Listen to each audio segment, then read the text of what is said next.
That's actually something that is a very good point. How much do you have to commit to clear the creep waves, right? It's not the same if you have, let's say, a Winter Wyvern that fires a Splinter Blast from a mile away, or a hero such as, let's say, a Shaker that actually needs to get in the creep wave to use his combo to get rid of it.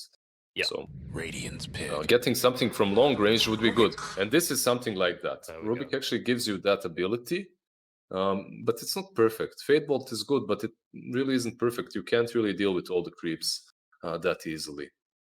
Yeah, it's the case of also there isn't any kind of wave clearing thing to steal right now, right? Like usually if there's a Rubik game, Fissure. you're happy. Yeah, Fissure Fissure. is 10 really, seconds it's to great. Okay, yeah, Like, true actually. Fissure Yeah. is great. Like, usually, 5 seconds. I would agree. But right now, if you're playing Rubik, all you need is one great spell in the game, and that already justifies the hero because he's so good with some other stuff like Fate Bolt in the laning stage is great. That's Telekinesis the big later one. on, yeah, telekinesis later on is just too good.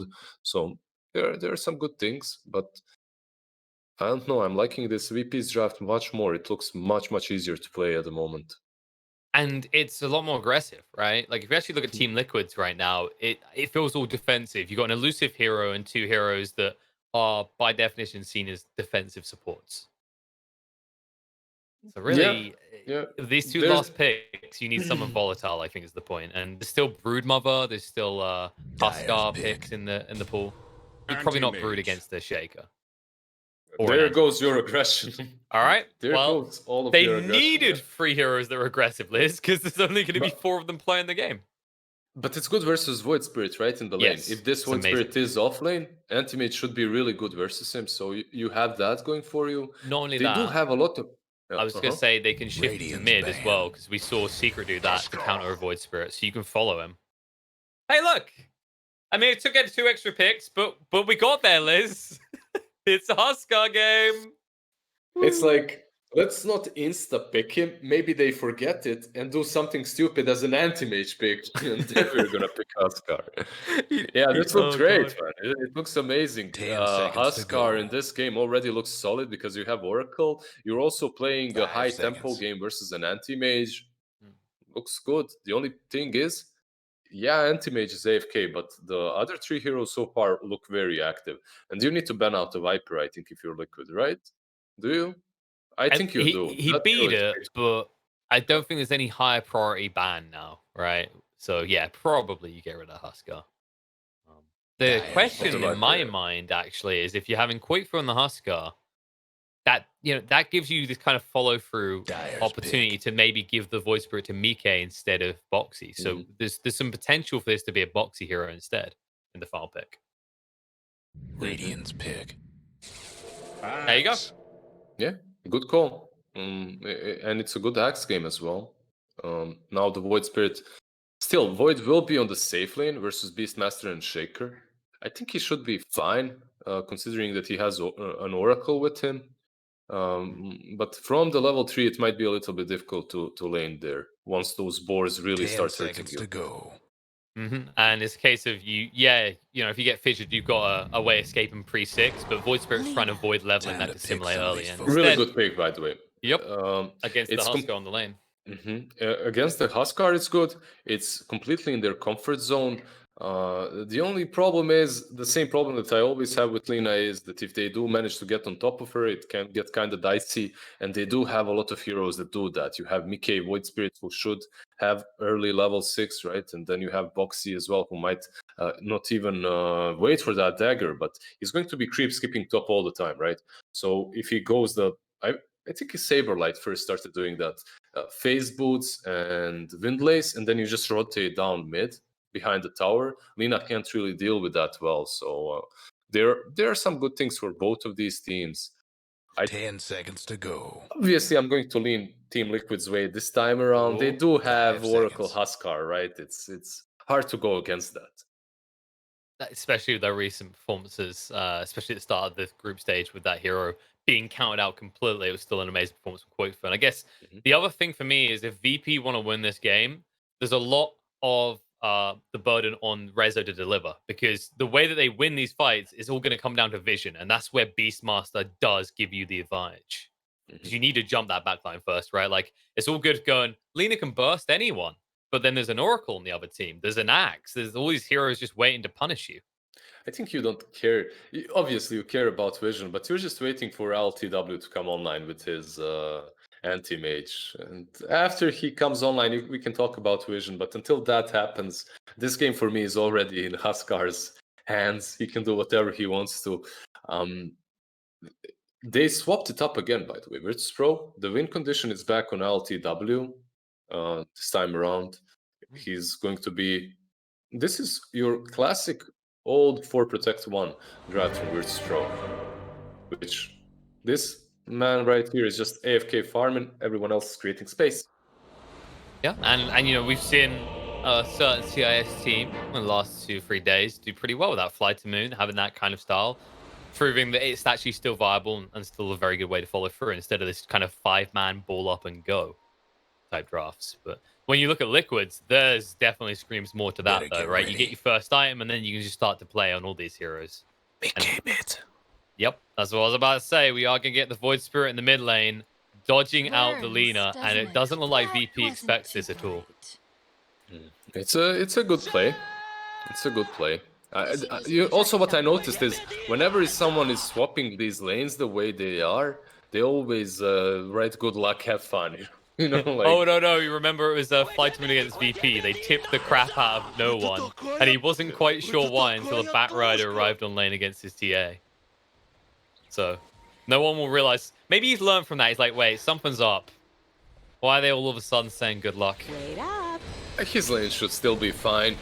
Oh, Liquid supports are not okay. They're blocked in, and Insane here is just going to go down. That'll be your first blood. Beautiful vision from Zayats. This level 1 enchant is also really good. The fissure was beautiful, no doubt about it. But the level 1 enchant actually has such a big slow, 55%, so early on. It's pretty cool. It's a decent duration as well. I mean, you know, almost 4 seconds. That's enough to catch up as any melee hero. But he took the first blood. Come on, man. He needs stuff. Maybe a Blightstone? Has he got a Blightstone cup? No, it's just a win base. on one side, Dire on the other. They are going to pressure Boxy a bit. There's not much you can do about it either. It's an anti-mage. You just have to stand and fight. Actually, if LTW's not careful, he could just die because it's way too late to TP. They don't have the mana, though. One more punch hit needed. Mike's coming. He says, that's going to be mine. Thank you. Well, that happens. Getting another kill. Goes down as well. He almost gets the courier. Oh, he is going to get the courier. Oh, no tangos for Tiger. Another one? Solo? What is going on? Took a trip to the old family. All right, that's your new carry, ladies and gentlemen. All right, move across, anti-mage. You're playing POS 5. This is the solo show. This is the richest enchantress position 5 that I have seen, yeah.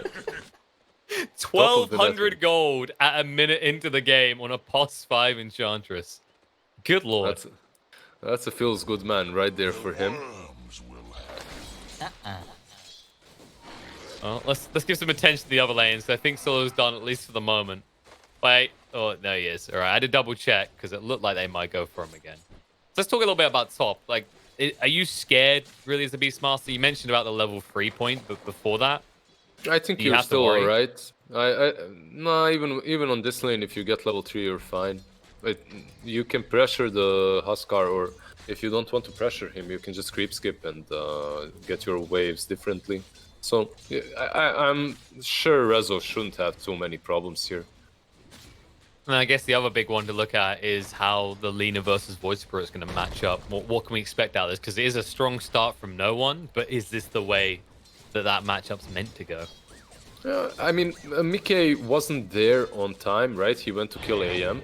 So if you check on the net worth, he's actually quite close. So overall, I think no one should be just pressuring him all the time like he's doing right now. It won't change way too much until Mike gets one rotation or he gets that level 6. Yeah, it might be a case that no one slowly reaches level 6 just before him. And Tiger in the bot lane, able to move away. LTW doesn't even care about Boxy. He never has any mana to play with, so it's not a threat. That Fate Bolt is just so good. He just uses the Fade Bolt, and they're hitting him for pretty much nothing, so he's able to survive. And when you're up against an anti-mage, it's even better if you're just wasting all your mana. Because in that case, he can't use it to kill you. You can see Zayats on the top lane. He started the shenanigans. He's creep skipping. No, well, Insania will at least follow.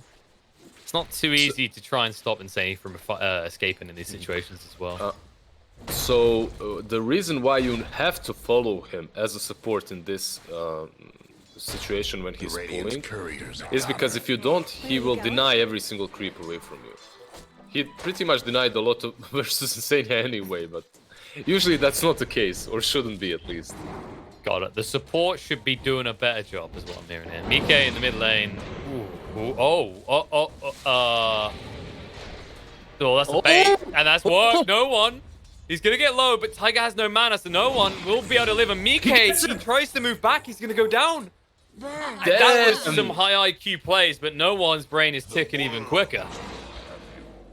Damn, that was just that was a pleasure to watch. You know, it's just a pleasure to watch such a two high tier players playing. Mike being a little Pepega tier player as well, coming back into the Dragon Slave range, but you know, he didn't expect it. No one can blame him.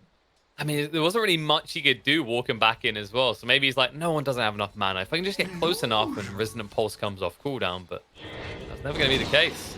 Yeah, a little bit of an outplay there. And now they'll just jump straight on top of him. They're pretty confident now that he's been forced into the early point to simulate as well, because now they can just pressure him hard. No, he's actually so low, already 90 HP.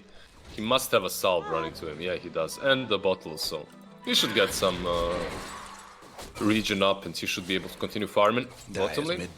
He's feeling the pain. Boxy won't quite go down, but his lane is pretty brutal. And it's not even easy to try and creep skip against an Enchantress in this meta. Look at the last hits though from Boxy. He's doing fine. 27. Yeah. He's doing alright. He is investing a bit in region and so is Rubik, but he's not that what much he needs. actually. Like you check the net worth, he's better than AM at this point. Top Insania is going to be chased onto. There's no way out of this. He's like, I give up. I don't want to use more tangos. That should help. That's going to cost them both they top runes. And as well? Because they might be able to. The board slow is good. And Quickfor, he's in trouble. A wasted sacrifice. So, yeah, Koikwa, I don't think that's too much of his mistake. He went in to try and help a little bit. He shouldn't have. But Insania, the way he died in the end was way too close to Koikwa. So they were so easy. It was so easy for them to just continue on to Koikwa and kill him off too. He was basically in their way on the way back to the lane at that stage. And it felt like Insania, you know, they were kind of toying with him. He had a way out when he finally realizes it. That maybe drew Quickfor in even further as he thought he could help. Exactly. So the point is, if Insania just runs to the right, they kill him, but they're far away from Koikwa, right? But because of the way he juked, he actually brought them closer and then he falls. But yeah, it's hard to say, really. Oh, Mike. They're going again. They've got the Laguna, but nope. They mistimed the stun. They'll be able to simulate away. But he goes for the wrong rune. It's on top lane. No. It's region top. Yeah, he doesn't have 6 either, so you can't even try for a cheeky play to yoink it. So no one will have even more regen again. Getting a little bit rough in this mid lane, Admir. I mean, maybe once you have 6, you can make a play, but who's going to rotate for you? You have defensive supports on the side of Liquid.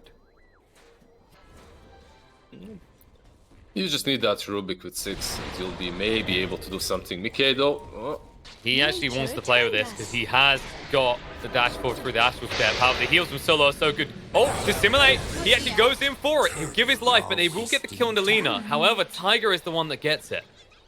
He did die first, right? So no one did get a lot out of it. He got a first experience, while Mickey didn't. But it's still fine for him in any way, because he was struggling hard. He was indeed. Now in the bot lane, Boxy's struggling quite a bit. Out of the spins at the end there. Good lord, LTW, that was way too close. Whew. That tip as well. And then Husker on the top. The same spot again.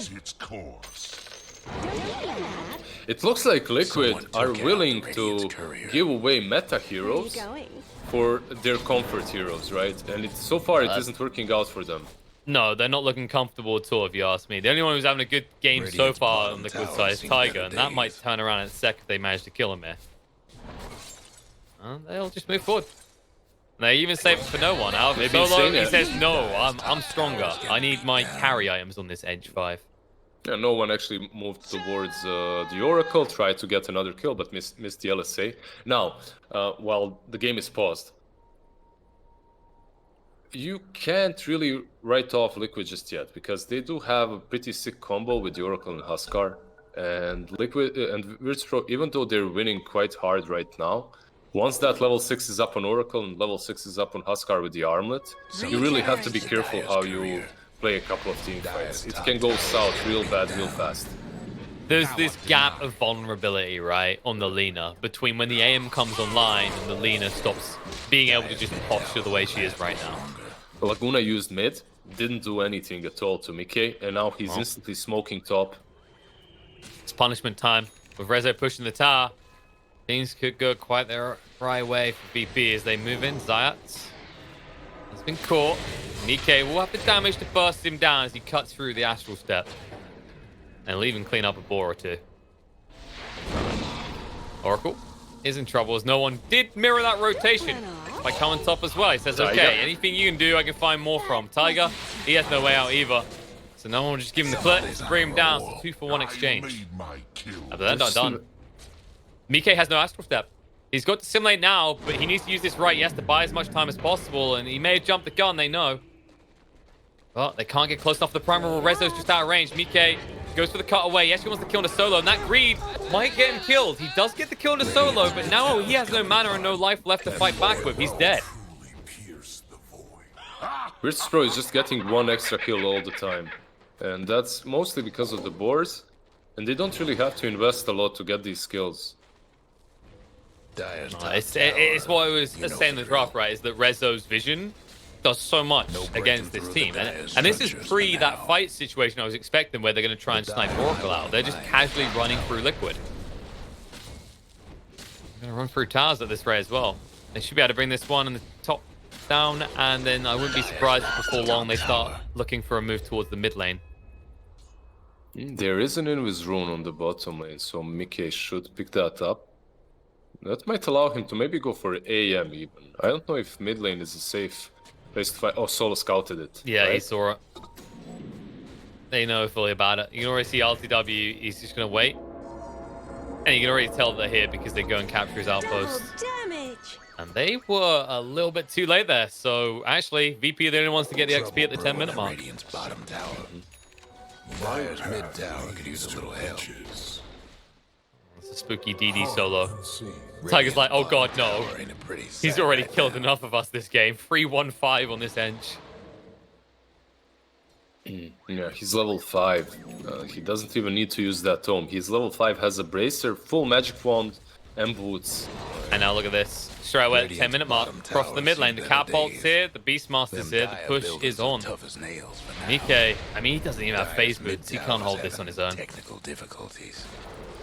It's the power of Beastmaster. Lina obviously comes in handy, but Beastmaster with his rotations, taking the top tier one, now going mid, doing the same. Necros have been used though and should run out in 5 seconds, so these pushes should stop.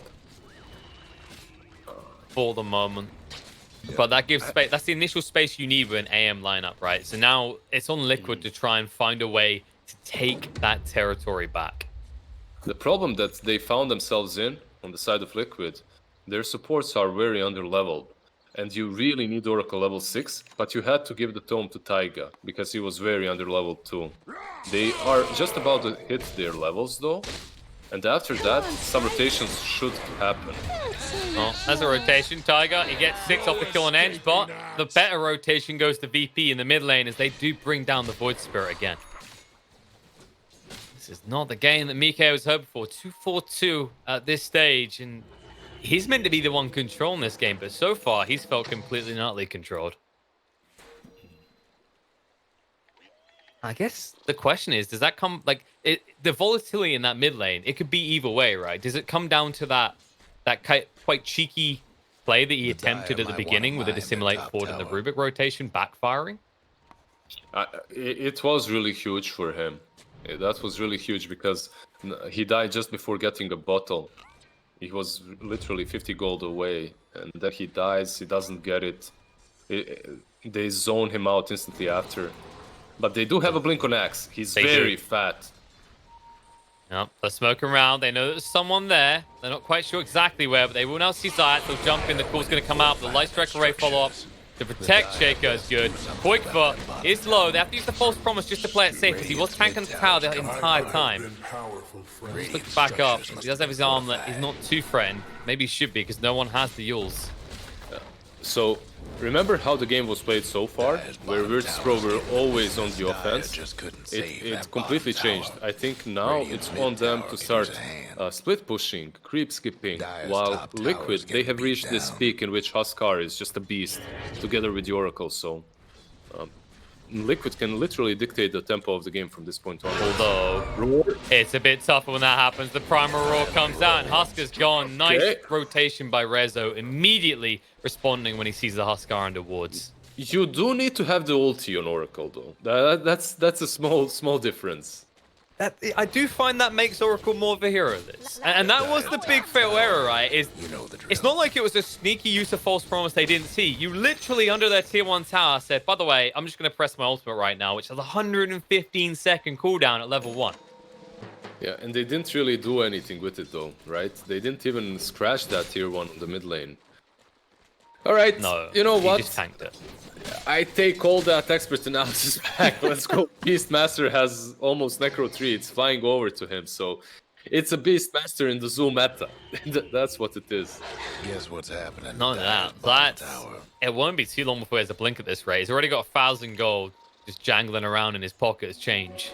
And RTW almost has the Battlefield complete. One more component really needed. Ench. Solo. You know, this wouldn't be so bad if Solo wasn't worth so much, in the support category at least. 170. That's not a lot. Hey, it is for a pulse 5. This is worth a lot though. No one's been slow. They actually stole the enchant use against them. The Echo Slam is simply to try and protect, but it won't work. They're going to lose no one, and now they'll lose the tier 1 tower. Radiant's mid tower's getting banged up. No defense is going to come up for this. It all comes down to having this Oracle ulti or not. If you have the Oracle ulti, and if you're able to save it and not use it recklessly, then your Huskar can pretty much go ham and do whatever he wants to. It's the normal Huskar Oracle game, really. Nothing extraordinary happening here. Yeah, it sounded a bit bitter when you said that, Liz. I feel like you've had a lot of bad Huskar experiences, possibly some bad quick Huskar experiences. Tell me who didn't. The Huskar player. Primal Roar coming out, Tiger. Casualty of war, it happens. But can they get everyone else out is the real question. Boxy, they're stopping them from being able to blink away right now. And Koikva says, okay, they're going to come in, we're going to fight. Light Strike Ray is going to come out. False Promise now going to be there. And Koikva looking to move in. The call is on to Lina. They have good control. And with a Simulate follow-up, Miki does get Lina low. She'll buy some time with the Yules though. She's trying to shotgun down the Laguna, but Boxy's going to live. And Koikva still looking healthy enough to keep the fight going as he moves across the solo. He'll find himself another one, or shall I say Boxy will, as he secures another kill for Liquid. All of these fights, they're going pretty well for Liquid. They're getting good kills, but there's an anti-mage. Who has a Battlefield fly now. Yeah. Well, the good news is Tiger, he got his blink dag, he got the blink off of AM, so they actually have another form of initiation now on Liquid. That's also a very good point. Rubik in this game, he loves to have a fissure. Roar is pretty easy to steal as well, which you can take, but AM's blink is probably the best spell that you can have. It's just so good. I mean, the list doesn't stop there, right? Like, obviously the Laguna is always amazing, but Light Strike Array is an amazing spell for Rubik, especially once you get your Arcane Supremacy maxed out. Bit of a dream for him, but not so much a dream for the Liquid cores, as they're still all poorer than their counterparts on the side of VP. And VP are going to leverage that network advantage to push in for a very casual kill on an Oracle. That will be all they'll get. Over, you know, just ran into him. No smoke, nothing needed. Just ran into Insania and took him out. No one's found him. Light Strike Array is going to come out, but Laguna's not good enough. He gets the armor out, and it looks like, I think Koikva can figure out that toggle. Axe did go in. All right, he might force Huskar to fight now. Light Strike Array, gonna get Boxy low, and the creeps should be able to finish him off. They'll bring him down. Mike can't do a damn thing. He just has to run away. He's already used the Blade Mail, and they just ignored him. It just feels like Liquid, they're not on the same page like they usually are. I think what Boxy thought is, okay, Insania is going to buy back, and then this makes sense. But because of Insania not buying back, he's just suiciding. He's looking a bit disjointed from Liquid, shall we say. It's Mike, he's struggling to really find that kind of pop in his fights, right? I don't think we've seen a moment other than that flashy attempt in the mid that backfired where it's been like, damn, this is why everyone hates playing against Void Spirit. He does have a Blade Mail completed, which can come in handy versus these heroes. They Versus do Dolina, ignore obviously. him a lot, though. Yeah. Yeah. Because we saw it in that last fight, right? He Blade Mailed, and they're like, okay, well, we're just going to keep killing Axe. You can stand there looking like a hedgehog. That's usually what you do versus a Blade Mail. You just try and ignore it.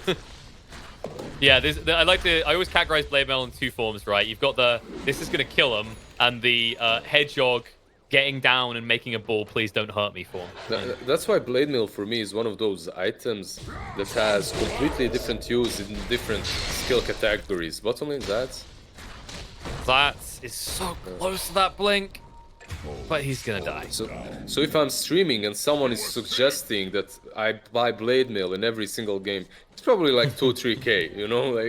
Dire's mid towers having technical. I mean, it's good stats, but yeah, in terms of the active, No, you know, recently Blade Mail is pretty much broken. It even got nerfed a few patches ago because the item was so good. I agree. It's just like the reason I think it works so well in co-op is the nature of the hero when it goes in, whereas this hero has some more elusiveness to him. But that elusiveness isn't going to get a chance to come into check because this was Snark. They didn't actually realize it. However, they might take it away straight away as they jump in. AM just gets outright predicted. Beautifully done by the side of Liquid, and they'll back away. They say, okay, I'm happy with that. LTW, however, is very frustrated by it. They're going to actually move forward. Boxy hiding here. Yules, no one wants to pick one off, but he knows he hasn't got the damage. They need to deal with Insania first if they want to fight Liquid here. Come on, sprites. And it looks like they might just let Liquid leave, or maybe I speak too soon because Quakefa has been slowed. Rezo, that is a very aggressive blink, and you will pay a price for it. They'll be able to bring him down. Echo Slam on the side. They find Insania, but now Liquid just need to retreat. If they don't lose anyone else, it's good. But Oracle comes in with the buyback. Quakefa is safe. That should repel VP. They do not want to fight into the Huskar Oracle combo. I'm not sure if that was a big brain play from Rezo or not. The way he jumped in.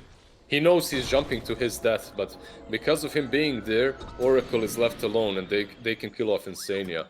That could have been really good for them if Insania didn't have a buyback, but he buybacks and you can't really be aggressive any longer. But now you have that opportunity. When you snipe out Insania next time, no buyback, and you can just basically plow through Liquid. That's the big catch. So in the end, VP, mid lane? that's the advice they'll have to take. Maybe they can get a kill on the Axe. It's a tough one though. Tiger did steal the Light Strike Array. Nice fissure follow-up will allow them to get the kill on the Axe though. As Boxy, one more click will do it. No missed chance here. And the LSA from Tiger is a whiff. Mickey is nearby. They might bait them in a bit, but look at the reinforcements coming in for VP instead. LTW decides he just wants a freebie. But it's hard to get. Light Strike Array buys Tiger some more time. Primer on the side in the meantime. On to Mike. They'll pile on top and kill off the Void Spirit again. They just seem to always get the best target possible. They're chasing the Rubik, but instead they kill Mickey. The same happened on top lane when they were going for Oracle, but instead got the Huskar. They're just very aggressive, and Liquid are cracking a little bit under all the pressure. And Insania, that's the one that can't afford to go down. Luckily, the rest are split too far away. He should be able to survive this, but it's hard. Even with that disarm coming out, the stick as well, they'll just dive. Nice lift from Tiger. The call from Boxy just to zone away the rest of VP. They can't let Liquid, they can't let Insania rather go down the side of Liquid. As we already mentioned, he did buy back last time they fought. That was a pretty good way to survive, right? He uses Fate's Edict on the Necro so he doesn't hit him, and then Tiger lifts it up and onto the boars so they get stunned. Pretty well played. These small little things, they don't look that flashy. It's not your 5-man black hole, whatever, but... It influences the game so much because if your Oracle goes down there, then you just see VP run straight down mid because they don't care about the Huskar at that stage. Now they have to care about it. That Huskar does have a halberd completed, so yeah. And this is a big deal, right? Like this item was always good on this hero, but ever since they gave you the self HP regen as well, you can't go a game playing Huskar without building a Sanj. so many daggers though on VP. You have one on Lina, Shaker, Beastmaster. They're very mobile. They're always looking for Insania. Bottom tower. Good Hawk. Can't outrun a wildfire. The Dire might want to mine the top tower. Posturing coming out. There's the call on the side on the Enchantress. They'll jump in with Koikva, trying to bring him down. They're going to push him towards Insania, though. And that's the problem. He's down for 61 seconds, which means that Koikva needs to get the hell out of dodge. In the meantime, Mike, he's going for a kill. He dodges out the Echo Slam, but he cannot dodge out the Primal Roar because that one gets targeted straight at you. Liquid lose 3, and VP could do whatever the hell they want with this. Yeah, they were so close to yuling the Huskar as well. A bit unfortunate for VP. But Liquid, they were just read. They were just so well read by Virtus.pro. They saw them exactly where they were. Rez also blinks back just as Boxy was thinking about jumping on top of him. And all that happens because of that vision that you talked about. These Hawks are proving to be so important for VP's side. It's why this hero is so popular, right? It's not just that early push. It's not the aura. It's also the vision from Hawks. Yeah, so hard to counter. That's a lot of.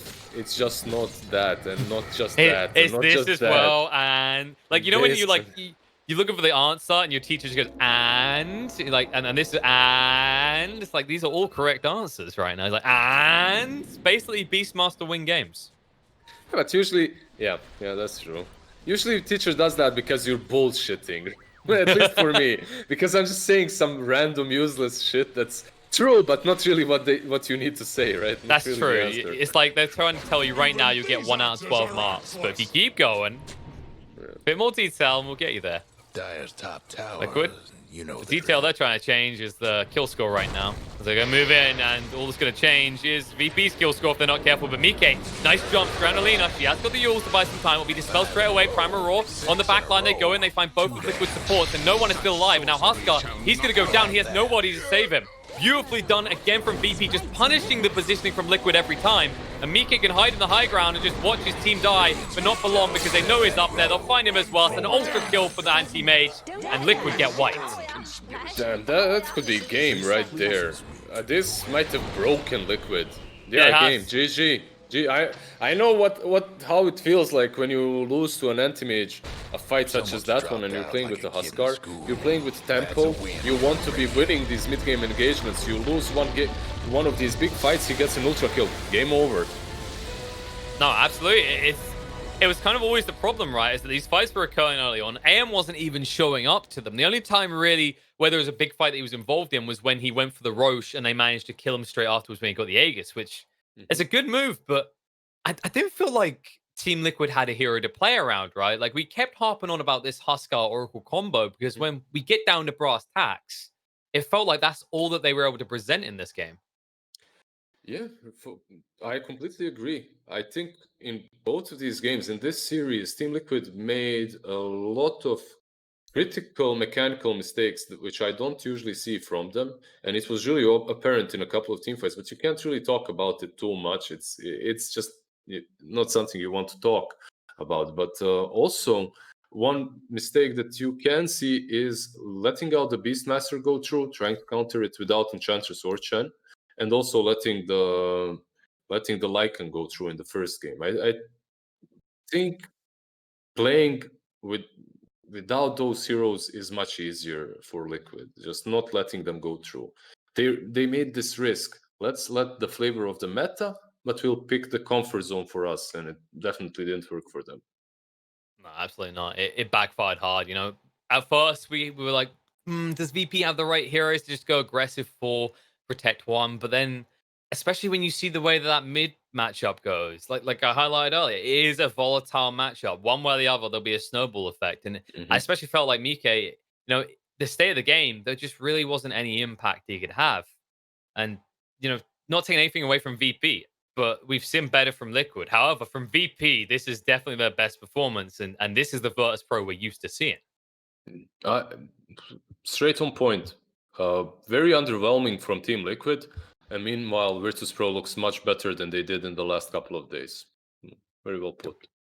Oh, definitely. And of course, there'll be some arguments, right? Because Team Liquid, they already got one of the top spots. So some people are like, maybe they're just testing out new strategies. Maybe they're trying something Yeah. new. But that's not the way a lot of these teams play, right? Like, they might But they experiment a weren't, little right? bit, but they They want to play win. they played the Huskar earlier as well in previous series. The Lone Druid, that's really not an experiment for them. That's like your No. most common draft from Team Liquid. So they just played their game and they got punished for it hard. Like, Virtus.pro, they had their number. Every one of these moves was on point, and the lanes really didn't go that well for Team Liquid as well. In this second game, Boxy was the only one that actually had the item that was needed. Okay, Koikwa did get the armlet, but it was a bit too late. You want to get to be pushing those tier ones a little bit earlier with the Huskar Oracle combos. It's all about the timing. Definitely. It's that classic kind of feeling when you're behind in a game on a hero such as Huskar, where I bet you were sitting there thinking, who's got the armor? It's like, if only he had a Sanj as well right now, right? Like, it always just felt like at that stage, he's one item behind, and that's just not the way the hero functions. I think the true kind of it's over moment was when VP got the Roche first, which is such a critical objective for a Huskar lineup. And it comes down to the Beastmaster lane, right? Beastmaster, you don't ban it. He gets that level 3. That boar slows you for 150% movement slow. You move backwards when you try to move forwards. It's fucking That, awful. that It's so I bad to think play that's. hero. I think you're thinking of time lapse, Liz. You got the wrong hero. Yeah. I mean, it has been a long day though. All right, I know you've been on the second series as well, so we'll get to wrapping this up by letting you guys know what the scores have been for today, in case you just tuned in. Of course, we did open up the day by having Fly to Moon beat Empire 2-1, which now puts Fly to Moon in first place and will keep them there as Team Liquid, failing to score a point in this series, is 1 point behind them. They'll get the second spot in Group B. And then, of course, in the second series, we saw Secret dominate Unique.